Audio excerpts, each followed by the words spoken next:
Hi hello, പുതിയൊരു വീഡിയോയിലേക്ക് എല്ലാവർക്കും സ്വാഗതം. എല്ലാവർക്കും സുഖമാണെന്ന് വിചാരിക്കുന്നു. ഞങ്ങൾക്കും ജീവിതം സുഖം തന്നെ. അപ്പോൾ വീഡിയോയിലേക്ക് പോവാം. ഇന്നത്തെ വീഡിയോയിൽ കാണുമ്പോൾ തന്നെ അറിയാമല്ലോ, നല്ലൊരു ബോഗൺവില്ലയാണ്. അത് ആദ്യമായിട്ട് പൂ പിടിച്ചതേ ഉള്ളൂ. അപ്പം ഞാനത് ഒരു കൊമ്പ് കൊണ്ടുവന്ന് വെച്ച് നട്ടിട്ട് അത് പിന്നെ വലുതായി വന്ന് അതിനകത്ത് ആദ്യമായിട്ട് പൂ പിടിച്ചതാണ്. അപ്പോൾ അത് ഞാൻ നോക്കുമ്പോൾ ചെറിയ ചട്ടിയിലാണ് ഉള്ളത്. അപ്പോൾ ആ ചട്ടി പോരാന്ന് തോന്നിയിട്ട് അതുമല്ല, ആ ചട്ടി പൊട്ടുകയും ചെയ്തതാണ്. അപ്പോൾ അതുകൊണ്ട് ചട്ടി മാറ്റിയേക്കാമെന്ന് വിചാരിച്ചു. അപ്പോൾ അത് നിങ്ങൾക്കും കൂടെ ഉപകാരപ്പെടുന്ന വീഡിയോ ആണെന്നുണ്ടെങ്കിൽ ആക്കാമെന്ന് വിചാരിച്ചിട്ടാണ് വീഡിയോ എടുത്തത്. അപ്പോൾ അതിനായിട്ട് ഞാൻ ആദ്യം പോട്ടി മിക്സ് എടുത്തു. പോട്ടി മിക്സ് ഞാൻ എപ്പോഴും പറയുന്ന കണക്ക് തന്നെ നല്ല മുയൽ കാഷ്ടത്തിൻ്റെ കമ്പോസ്റ്റ്, ചകിരിച്ചോറ്, നല്ല മേൽമണ്ണ്, കുറച്ച് പിന്നെ കുമ്മായം, ഇത് എല്ലാം കൂടെ മിക്സ് ചെയ്ത് എടുത്തിട്ട്, അത് കുമ്മായം നേരത്തെ മിക്സ് ചെയ്ത് വെച്ചിരുന്ന മേൽമണ്ണാണേ. അപ്പോൾ ഞാൻ എപ്പോഴും അത് മേൽമണ്ണ് കുമ്മായം ആയിട്ട് മിക്സ് ചെയ്ത് കുറേ വെച്ചേക്കും.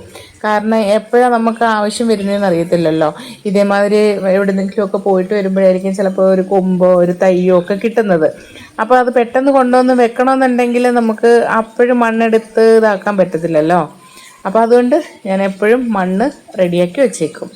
പിന്നെ ബാക്കി പിന്നെ ഈ കമ്പോസ്റ്റും കാര്യങ്ങളുമൊക്കെ മിക്സ് ചെയ്യുന്നത് അപ്പോഴും തന്നെ ആയിരിക്കും. ചിലപ്പോൾ അല്ലാതെ മിക്സ് ചെയ്ത് വെക്കും.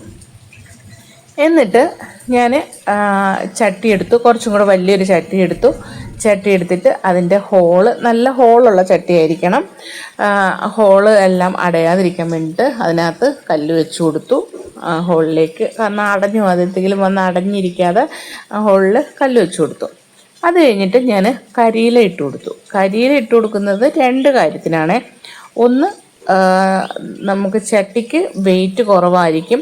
അങ്ങോട്ടും ഇങ്ങോട്ടുമൊക്കെ നമുക്ക് മാറ്റിയും തിരിച്ചുമൊക്കെ വെക്കണമെന്നുണ്ടെങ്കിൽ ചട്ടി എളുപ്പം എടുത്ത് പൊക്കാനും ഒക്കെ കഴിയും. പിന്നെ രണ്ട്, ഇത് കുറച്ച് കഴിയുമ്പോഴത്തേന് നമ്മൾ വെള്ളമൊക്കെ ഒഴിച്ചു കൊടുത്ത് ഒരാഴ്ചയൊക്കെ കഴിയുമ്പോൾ തന്നെ ഇത് പൊടിഞ്ഞു തുടങ്ങും. പൊടിഞ്ഞ് നല്ലൊരു വളമായിട്ട് മാറും. അതും ഞാൻ ഫില്ല് ചെയ്തതിന് ശേഷം പിന്നെ കുറച്ച് പോട്ടി മിക്സ് ഇട്ട് കൊടുത്തു. അത് കുറച്ച് പോട്ടി മിക്സ് ഇട്ട് കൊടുത്തോളൂ. കാരണം ഞാനിപ്പോൾ ഈ ചട്ടിയിലിരിക്കുന്ന ചെടിയിൽ ഉണ്ടല്ലോ ഓൾറെഡി പോട്ടി മിക്സ്. ആ പോട്ടി മിക്സ് ഞാൻ ഇളക്കി കളയുന്നില്ല. കാരണം ഈ ബോഗൺവില്ലയ്ക്ക് നമ്മൾ അതിൽ നിന്ന് നമ്മൾ ഈ മണ്ണ് മാറ്റിക്കളഞ്ഞ് അതിൻ്റെ വേര് ഇളവി കഴിഞ്ഞ് കഴിഞ്ഞാൽ എന്താ സംഭവിക്കുന്നതെന്ന് വെച്ചാൽ ഈ ബോഗൺവില്ല വാടി ഇലയെല്ലാം പൊഴിഞ്ഞു പോകും. അപ്പോൾ ഈ ഭംഗിയൊന്നും ഉണ്ടാവില്ല. പിന്നെ കുറേ നാൾ ഇരുന്നിട്ട് വേണം വീണ്ടും അതിൻ്റെ ഇലകളൊക്കെ വന്ന് പിടിച്ചു വരാൻ. അപ്പോൾ അതുകൊണ്ട് ഞാൻ ഒട്ടും പോട്ടി മിക്സ് മാറ്റുന്നില്ല. ഇത് കണ്ടോ, ഇത് നല്ല വേരൊക്കെ ഇറങ്ങി നന്നായിട്ടുണ്ട്. പിന്നെ പോട്ടി മിക്സ് നല്ല പൊടിപൊടിയായിട്ടുള്ള പോട്ടി മിക്സും ആയതുകൊണ്ടും നമുക്കത് മാറ്റേണ്ട ആവശ്യമില്ല. അപ്പോൾ അത് ഞാൻ മാറ്റാതെ അതേപടി തന്നെ എടുത്ത് മറ്റേ പോട്ടിലേക്ക് വെച്ചു. പിന്നെ ഇതിന് ഞാൻ കമ്പൊന്നും കോതി കൊടുക്കുന്നതൊന്നുമില്ല, പ്രൂൺ ചെയ്യുന്നില്ല. കാരണം ഇപ്പം ഒന്നും ചെയ്യുന്നില്ല. കുറച്ച് കഴിഞ്ഞ് ഈ ചട്ടിയിലൊക്കെ ഒന്ന് സെറ്റായതിന് ശേഷം മാത്രമേ ഞാൻ ഇനി പ്രൂൺ ചെയ്യുള്ളൂ. ഇപ്പോൾ ഉള്ള രീതിയിൽ തന്നെ ഞാൻ ഈ ചട്ടിയിൽ നിർത്തും. കാരണം ഇപ്പോഴേ ചെയ്തിട്ട് ചെടിക്ക് എന്തെങ്കിലും പറ്റിപ്പോയി കഴിഞ്ഞാൽ പിന്നെ അതൊരു വിഷമമാണല്ലോ. അപ്പോൾ അതുകൊണ്ട് ഞാൻ ഇതൊന്നും ചെയ്തില്ല, ഇതിങ്ങനെ തന്നെ നിർത്തും. പിന്നെ ഇതിനകത്ത് ആദ്യമായിട്ട് പൂ പിടിച്ചതാണ്. നല്ല ഭംഗിയുള്ള പൂവാണ്. ഞാൻ കഴിഞ്ഞ വർഷം ഇതേമാതിരി പൂ പിടിച്ച് തീരാറായ സമയത്ത് ഞാൻ ഒരു വീട്ടിൽ നിന്ന് ഞാനൊരു കൊമ്പ് കൊണ്ടുവന്നിട്ട് നട്ടു വെച്ചിട്ട് ഇത് ഞാനിപ്പോൾ ഇതിപ്പോൾ മൂന്നാമത്തെ ചട്ടിയിലാണ് മാറ്റുന്നത്. കാരണം ആദ്യമേ ഞാനൊരു ചാക്കിനകത്തായിരുന്നു കൊമ്പ് കുഴിച്ച് വെച്ചിരുന്നത്. അതിൽ നിന്ന് നന്നായിട്ട് വന്നു കഴിഞ്ഞിട്ട് ഞാൻ ഈ ചെറിയ ചട്ടിയിലേക്ക് മാറ്റി. മാറ്റി അതിന് ശേഷം അത് ഞാൻ ഈ പറഞ്ഞ കണക്ക് തന്നെ വേര് മണ്ണൊക്കെ ഇളകി പോയിട്ട് വേര് മാത്രമായിട്ടായിരുന്നു ഞാൻ വെച്ചത്. അപ്പോൾ അത് വീണ്ടും വാടിപ്പോയിട്ട് വീണ്ടും കിളിച്ചു വന്ന് ഇപ്പം നല്ല പുഷ്ടിയോട് കൂടി തന്നെ നല്ല ആരോഗ്യത്തോടു കൂടി തന്നെ നിൽക്കുന്ന ഒരു ചെടിയാണ് ഇത്. അപ്പോൾ എന്നിട്ട് ഞാൻ ഇതിന് മുകളിലോട്ട് ഒരു കൊമ്പും കൂടെ ഉണ്ട്. ആ കൊമ്പിൽ നിറച്ച് പൂവുണ്ട്. അപ്പം ഞാൻ ആ കൊമ്പൊന്നും ഞാനിപ്പോൾ ഒന്നും ചെയ്യുന്നില്ല. അതിന് ഞാനൊരു കൊമ്പ് ഒരു കോല് വെച്ചിട്ട് താങ്ങായിട്ട് കൊടുത്തു.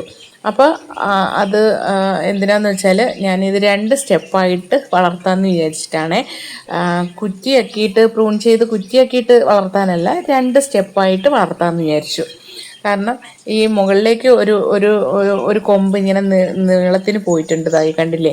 ആ കൊമ്പ് അങ്ങനെ തന്നെ നിർത്തിക്കൊണ്ട് അതിനെ അവിടെ മുകളിൽ കൊണ്ടുപോയിട്ട് ഒന്ന് ബുഷാക്കിയിട്ട് വളർത്താം. ഈ താഴെ നിൽക്കുന്നത് താഴെയും ഇങ്ങനെ നല്ല ഷേപ്പൊക്കെ ആക്കിയിട്ട് വളർത്താം എന്നാണ് ഞാൻ കരുതുന്നത്. ഇതൊരു പരീക്ഷണം മാത്രമാണ്. കാരണം ഇതെങ്ങനെ ആവുമെന്ന് എനിക്കറിയത്തില്ല. ബോഗൺവില്ല ഞാൻ അങ്ങനെ കൂടുതൽ വളർത്തിയിട്ടില്ല.